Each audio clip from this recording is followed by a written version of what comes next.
Hi, happy Sunday. Welcome to the first episode of my podcast, Conversation at Heart. And my name is Tian. Today we are going to talk about the topic that's at the heart of almost every Canadian.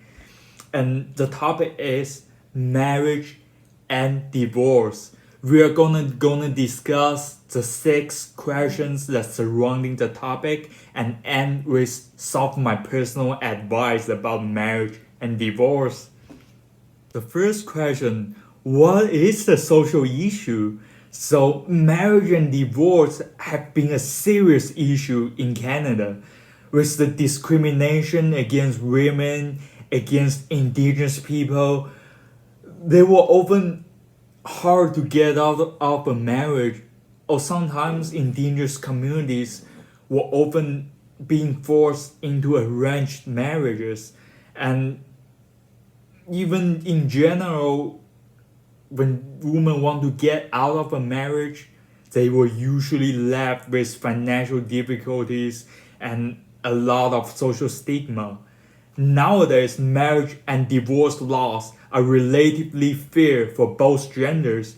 People can finally get out of the marriage easily with not much explanation needed. The issues today, I would say, is maybe that 38% of the marriages in Canada ends up in divorce. So that's kind of like 2 out of 5 marriage will ends up in a divorce. And I would hope the statistics to get better in the future. The second topic is, who does marriage and divorce impact and in what kind of way? So we might think a divorce only affects 2 people, but that's not usually the case, because a divorce not only affects the couple, the man and the woman, especially the woman, significantly, especially during the early 19th century and late 20th century. Women would often get nothing when they get out of a marriage. And so the impact on a woman for divorce is a lot bigger on a man. But in today's time, it is kind of fair. When women get a divorce, they can get child support, they can maybe get some property, they can maybe get some money from the husband, but it still affects more than the couples, because a marriage is something between 2 families. So not only the divorce impact you and your partner, it also affects your own family and your partner's own family. And also, if you guys have a children, a divorce often affects the children significantly. At the end of a marriage, often brings emotional distress, and it often gives like the kids various feelings depending on the child. Sometimes they might forget about it, but mostly the children will feel confused. They will feel rage. They will feel disappear. They will feel very angry about the divorce. And the social connections, academic performance, and mental health may all suffer as a result of a shift in the family structure. And when we were kids, we are not able to understand the complexity of divorce and marriage.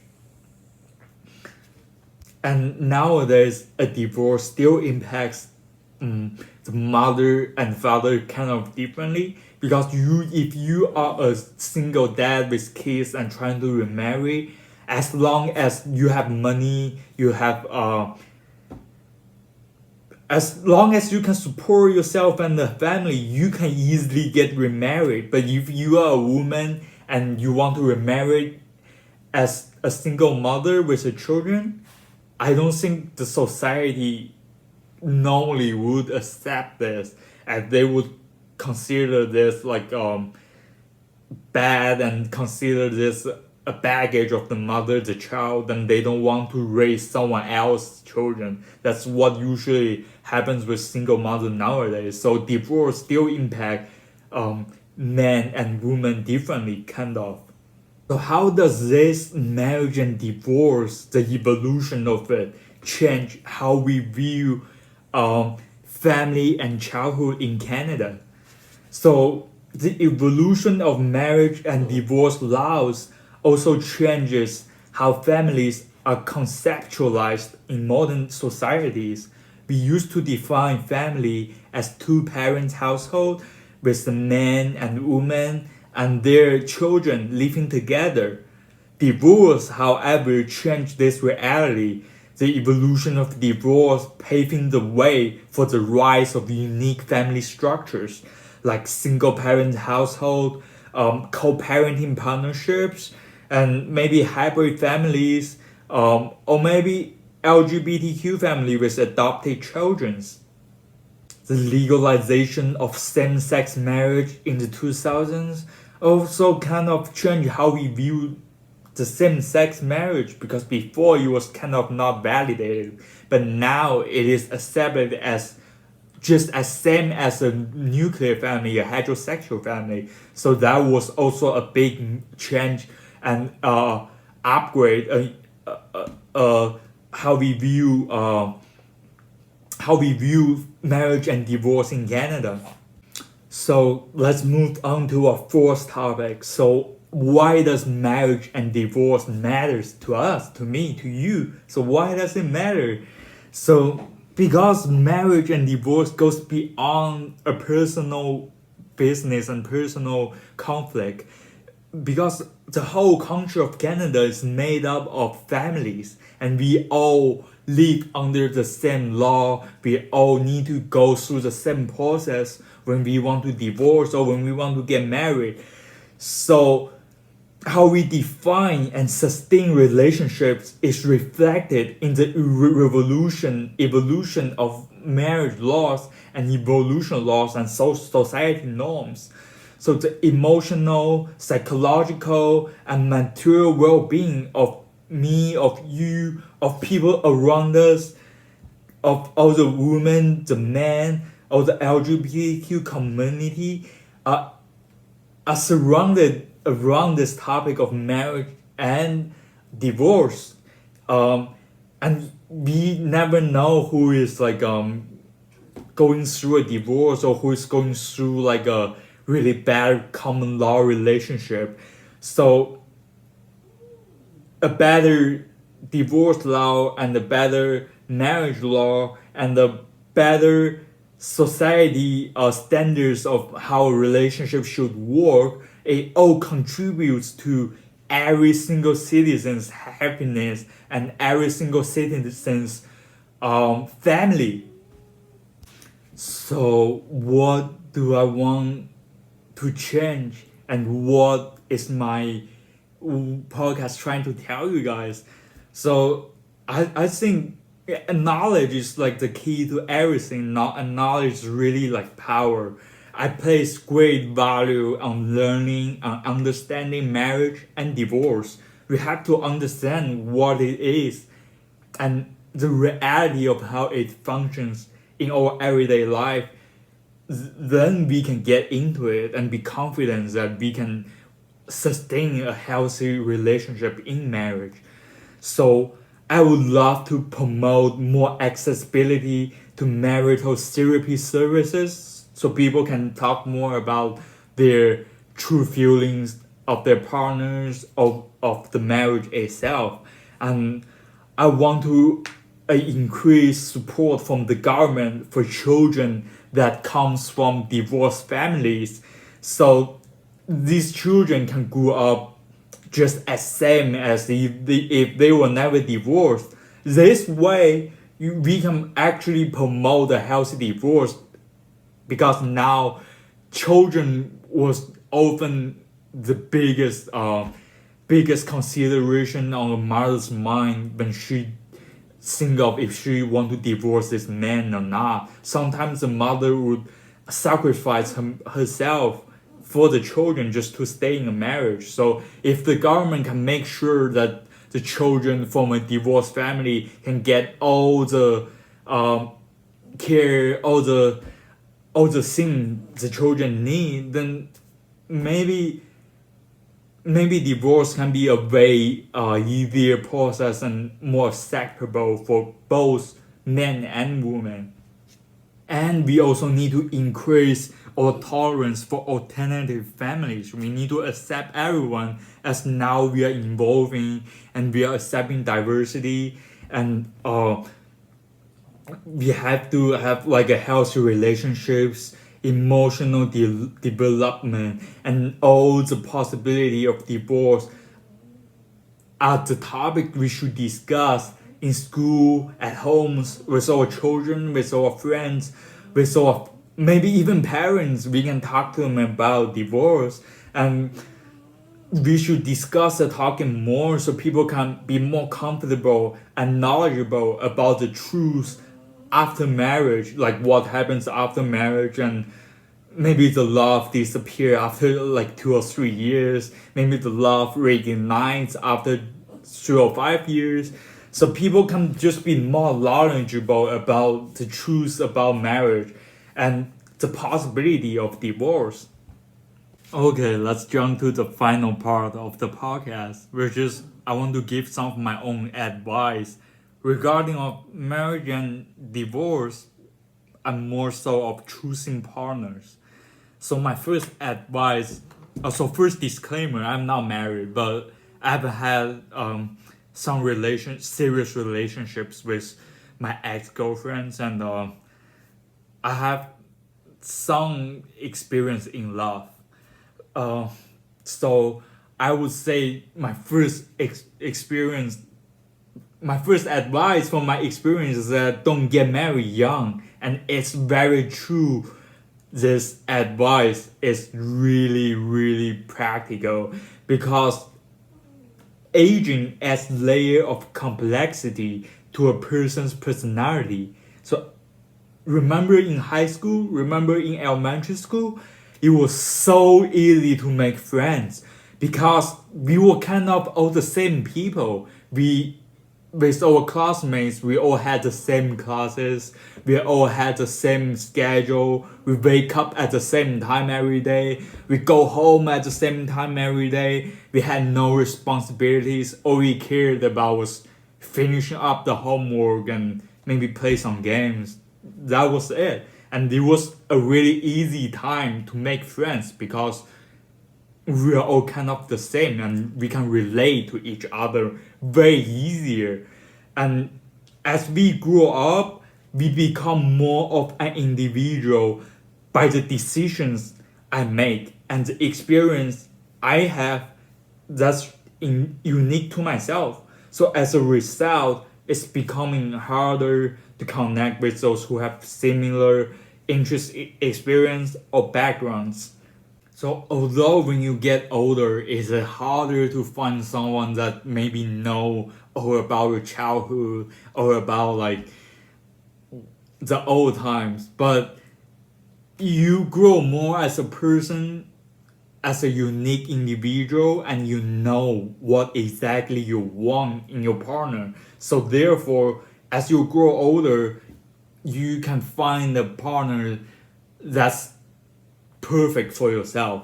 If when you marry young, everything is subject to change, and people will change a lot when you're young age. Like even for me, I'm a whole different self 3 years ago and way less mature, and I didn't know what I want. So that's why you never want to get married at a young age, because usually it doesn't work out and usually you change after 2 or 3 years. My second advice is mostly for women and maybe for some men out there. So it is, divorce is the answer to a toxic relationship. You don't want to not think about divorce. You want to consider divorce every time when you feel you are in a toxic relationship. You cannot have the mindset that when you are married, you're married for life. You cannot break the glass in case of emergency. You cannot have that mindset because you are trapped you in a toxic relationship that ruins your life, and maybe the children, and maybe even the husband as well. So when you feel like it is not working, then it is not working. You don't have to try to stay together whatever happens, because that's not what marriage is supposed to be. You guys should negotiate what's the best for the mental health, physical health for both of you.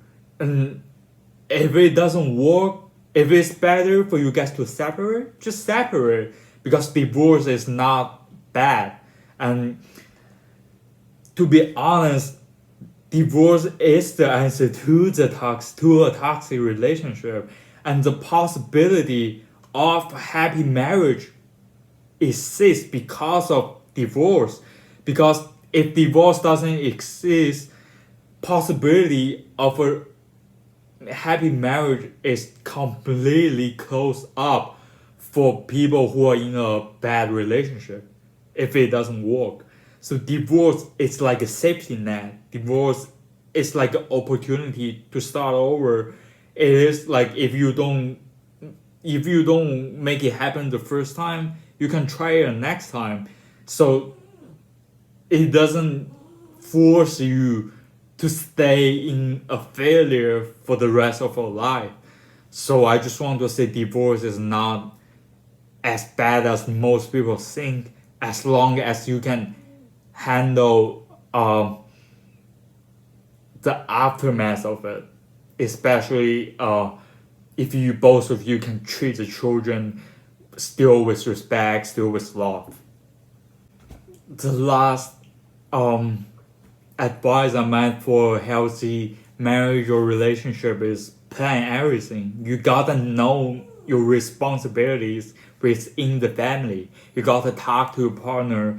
You guys have to discuss like who does what, who like makes more money, and who pays for what, and who maybe educates the children more, or who maybe take some time to shop for groceries this week. Like you have to discuss these things with your partner every week, and it could have different results. You could go shopping this week. Your partner could go shopping the next week, or whatever. But you have to. I feel like in a healthy relationship, you have to just discuss with your partner what you want her to do and what her wants you to do. And you have to maybe spend like 90 minutes a week talking about like small things like this. You just have to. Because without talking about mundane, boring things like this, you cannot get to the romance, because romance just does not happen randomly. It has to be planned.